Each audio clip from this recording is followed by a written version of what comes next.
আজকের এই ভিডিওটির মাধ্যমে তৈরি করে দেখাবো একটি ইউএসবি ডিম লাইট, অর্থাৎ অনেকে রুমের মধ্যে আমরা ডিম লাইট ইউজ করে থাকি। আর এই ধরনের বলগুলো আপনারা আসলে চিনে থাকবেন, বাচ্চাদের খেলনা বল যেগুলো। এখানে একটি রাবার লাগানো রয়েছে যার মাধ্যমে ঝাঁকির তৈরি হয় এবং ভিতরে লাইট জ্বলে থাকে। তো এইটির মাধ্যমে আমি একটি ডিম লাইট তৈরি করব। তো যারা আসলে রুমের মধ্যে ডিম লাইট ইউজ করে থাকেন তাদের জন্য আজকের এই ভিডিওটি খুবই বেশি হেল্পফুল হবে, কারণ যে কোনো মোবাইল চার্জার দিয়ে আপনারা এই ডিম লাইটটিকে ব্যবহার করতে পারবেন ইউএসবি জ্যাকের মাধ্যমে। তো এই বলটিকে আমি খুলে নিব এবং এটার মধ্যে আসলে এই ইউএসবি জ্যাকটি বসিয়ে নিব। তো এই জ্যাকটিকে এখান দিয়ে সম্পূর্ণ কেটে ফেলবো। তো আপনারা যে কোনো ধরনের এরকম ইউএসবি জ্যাক নিলেই হয়ে যাবে। তো ওই জ্যাকটিকে আমি সুন্দরভাবে বসানোর জন্য আসলে উপরে এই গ্রিপটি সম্পূর্ণ কেটে নিব।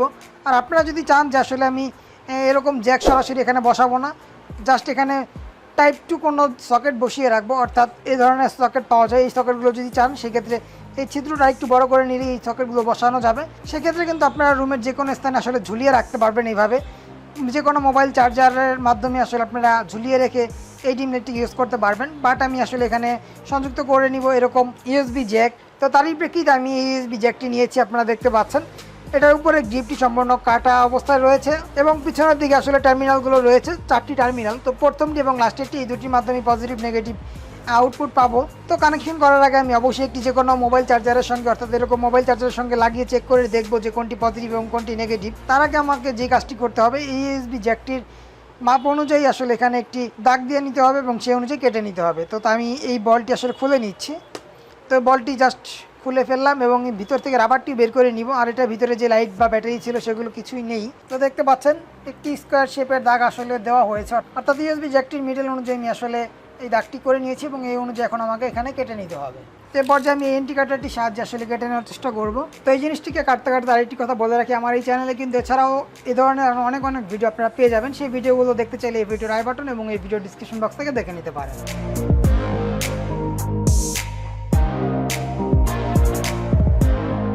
তো মোটামুটি আমাদের ইউএসবি জ্যাকের মাপ অনুযায়ী কাটা হয়ে গিয়েছে। একটু টাইটই রয়েছে, তার কারণ যেন এই জিনিসটি খুব শক্তভাবে লেগে থাকে। এবং আমি আসলে এখানে একটি চার্জার নিয়ে এসেছি। তো এই চার্জারটি এবার আমি কারেন্টের সঙ্গে সংযুক্ত করে দেখবো যে এটার পজিটিভ এবং নেগেটিভ আসলে কোন সাইড। তো আমি সুইচটি অলরেডি অন অবস্থায় রয়েছে। তো আমি একটি লাইটের সাহায্য নিচ্ছি পজিটিভ এবং নেগেটিভ বের করার জন্য। তো দেখতে পাচ্ছেন লাইটটি জ্বলছে, অর্থাৎ পজিটিভ এবং নেগেটিভ কিন্তু আমরা পেয়ে গিয়েছি। অর্থাৎ এই বাম পাশেরটি হচ্ছে পজিটিভ এবং এই পাশেরটি হচ্ছে নেগেটিভ, কারণ লাইটের এই বড় তারটি হচ্ছে পজিটিভ এবং ছোটোটি হচ্ছে নেগেটিভ। তো এই পর্যায়ে যদি আমি এই পাশ থেকে জ্যাকটি বের করে নিই, তো আমি জ্যাকটি খুলে নিলাম। তো আপনারা দেখতে পাচ্ছেন এখানে যে সাদা প্লাস্টিকটি দেখা যাচ্ছে, সাদা প্লাস্টিকটি কিন্তু উপরের দিকে রয়েছে। তো এই উপরের দিকে থাকা অবস্থায় এই পাশেরটি হচ্ছে পজিটিভ এবং এই পাশেরটি হচ্ছে নেগেটিভ। তো এই অনুযায়ী কিন্তু আপনারা যে কোনো ইউএসবি জ্যাক কানেকশন করলে পজিটিভ এবং নেগেটিভের কানেকশনটি সঠিকভাবে হবে। তারপর আমি আরেকবার চেক করে দেখছি ফাইনালি কানেকশনটি করার আগে। তো আসলে আমার এই লাইটটি সম্পূর্ণ কেটে গিয়েছে, তার কারণ হচ্ছে আমি যেহেতু এখানে কোনো রেজিস্টার বা ডায়োড ইউজ করিনি, সরাসরি লাইন দিয়েছিলাম, যারই প্রেক্ষিতে লাইটটি কেটে গিয়েছে। তো কোনো প্রবলেম নেই, আমার কাছে এরকম আরও লাইট রয়েছে। তো আমি সেই লাইটগুলোর সঙ্গে একটি ডায়োড সংযুক্ত করে দিব যেন লাইটটিকে আসলে সুরক্ষা দিতে পারে। তারই প্রেক্ষিতে আমি একটি ডায়োড সংযুক্ত করে নিব, অর্থাৎ এরকম একটি ডায়োড সংযুক্ত করে নিব। তো এটির মডেল নাম্বারটি হচ্ছে IN4007। তো আমি এই ডায়োডটি আসলে অন্য আরেকটি লাইটের সঙ্গে সংযুক্ত করে তারপরে এখানে সংযুক্ত করে নিব, যেন যে কোনো ধরনের মোবাইল চার্জারের সঙ্গে লাগালেও আসলে লাইটটি সেফলি জ্বলে। তো প্রথমেই আমাকে এই ডায়োডটি এভাবে সংযুক্ত করে নিতে হবে, অর্থাৎ এই একদম কালো যে পাশটি রয়েছে সেই পাশটি দিব এই পাশের ইনপুট লাইন, আর এই পাশ দিয়ে আসলে আউটপুট হবে। এই সিলভার কালারের যে রাউন্ড শেপ রয়েছে এই পাশ দিয়ে আউটপুট হবে। আর এই জিনিসটি আমি কিন্তু সংযুক্ত করছি পজিটিভ টার্মিনালের সঙ্গে। তো এই অনুযায়ী কিন্তু আপনারা কানেকশনটি করলে একদমই নির্ভুল কানেকশন হবে। আমি এই জিনিসটি সোল্ডারিং করে নিচ্ছি। তাহলে এটি কিন্তু আমার ডায়োডটি সংযুক্ত করা হয়ে গিয়েছে, অর্থাৎ ইনপুট লাইন এই পজিটিভ প্রান্তের ইনপুট লাইনে, আর এই সিলভার কালারটি রয়েছে আউটপুট হিসেবে। এরপর যে আমি এই পাশে লাইটের পজিটিভ লাইনটি ইনপুট দিব, অর্থাৎ এখানে 4 কালারের একটি লাইট রয়েছে, এই লাইটের পজিটিভ প্রান্তটি আমি এই টার্মিনালে সংযুক্ত করবো এবং এই নেগেটিভটি দিব এই টার্মিনালে। তো প্রথমে আমি আসলে নেগেটিভ টার্মিনালটি এই ইউএসবি টার্মিনালের সঙ্গে সোল্ডারিং করে নিব, তারপরে পজিটিভ টার্মিনালটি এই পাশে সোল্ডারিং করে নিব। তার কারণ পজিটিভ টার্মিনালটি আসলে ভাঁজ করে এটার সঙ্গে সোল্ডারিং করতে হবে, যারই প্রেক্ষিতে আমি এই নেগেটিভ টার্মিনালটি আগে সোল্ডারিং করে নিচ্ছি। তো অলরেডি নেগেটিভ টার্মিনালটি সোল্ডারিং করা সম্পূর্ণ হয়ে গিয়েছে। এবার আমি জাস্ট এই পজিটিভ টার্মিনালটি ভাঁজ করে এই পাশে এই ডায়োডের প্রান্তের সঙ্গে সোল্ডারিং করে নিব, অথবা ভাঁজ না করেও আসলে আমি চাইলে এই পাশ থেকে সোল্ডারিং করে নিতে পারি। আমি এই পাশ থেকে সোল্ডারিং করে নিচ্ছি। তো অলরেডি আমার পজিটিভ টার্মিনালটি সোল্ডারিং করা হয়ে গিয়েছে, দেখতে পাচ্ছেন এই পাশে সোল্ডারিং করে নিয়েছি। তো আমি যদি আপনাদেরকে ভালোভাবে দেখানোর চেষ্টা করি, এই বাড়তি অংশটুকু জাস্ট কেটে ফেললেই হবে, বাট এইভাবে রেখে দিলেও কোনো প্রবলেম নেই, যেহেতু নিচের অংশে আসলে এই টার্মিনালটি রয়েছে আর নিচের অংশে রয়েছে প্লাস্টিক। তো আমি জাস্ট এভাবেই রেখে দিচ্ছি। তো এই পর্যায়ে আমি আসলে চেক করে একটু দেখতে যাচ্ছি যে আমাদের কানেকশনটি সম্পূর্ণ ওকে হয়েছে কি না।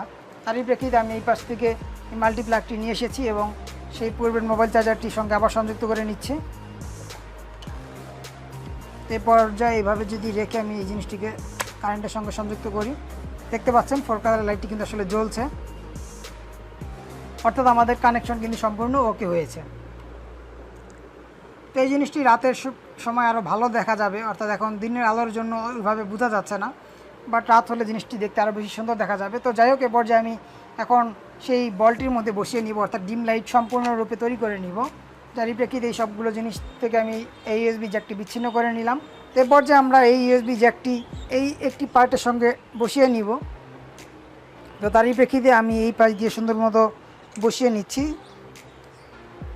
দেখতে পাচ্ছেন ইউএসবি জ্যাকটি সম্পূর্ণ বের হয়ে গিয়েছে। তো আমার এতটুকু রাখলেই চলবে, আর বাকি পাঁচটার মধ্যে আমি আসলে এরকম গ্লু গানের সাহায্যে আঠা দিয়ে দিব, অর্থাৎ গ্লু স্টিকের আঠা দিয়ে দিব। সেক্ষেত্রে কিন্তু খুব শক্তভাবে এটার মধ্যে লেগে থাকবে। তো ইউএসবি জ্যাকটিকে সোজা রেখে আমি এবার এই গ্লু গানের সাহায্যে ভিতরের অংশে আঠা দিয়ে দিচ্ছি।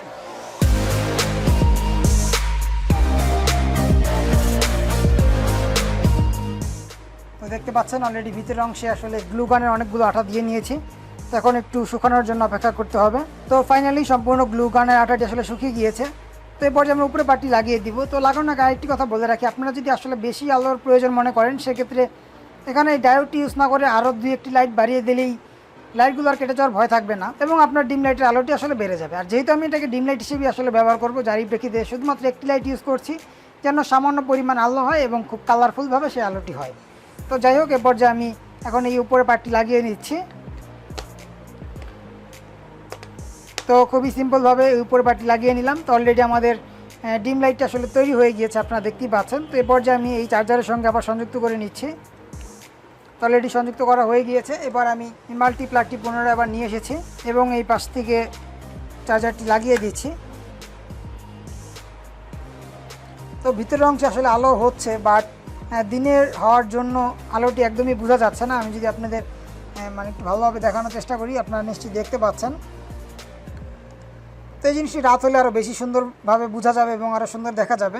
তো আমি এবার যে আপনাদের রাতের একটি আউটলুক দেখাবো, তার আগে আপনাদের ফাইনাল এটার আউটলুকটি দেখানোর চেষ্টা করছি। দেখতে পাচ্ছেন যে চার্জারের সঙ্গে লাগানোর পর এটার আউটলুকটি দেখতে আসলে এরকম হবে, এবং জিনিসটি কিন্তু দেখতে অনেক বেশি সুন্দর হয়েছে এবং চমৎকার হয়েছে। যে কোনো মোবাইল চার্জারের সঙ্গে কিন্তু আপনারা এখন জাস্ট ইউএসবি জ্যাকটি লাগিয়ে অথবা যে কোনো ল্যাপটপ বা কম্পিউটারের সঙ্গে লাগিয়েও ইউজ করতে পারবেন। আর ডিম লাইট হিসেবে ব্যবহার করতে চাইলে জাস্ট শুধুমাত্র যে কোনো মোবাইল চার্জারের সঙ্গে লাগিয়ে নিলেই হয়ে যাবে। তো চলুন এবার রাত্রের সিনটি দেখা যাক।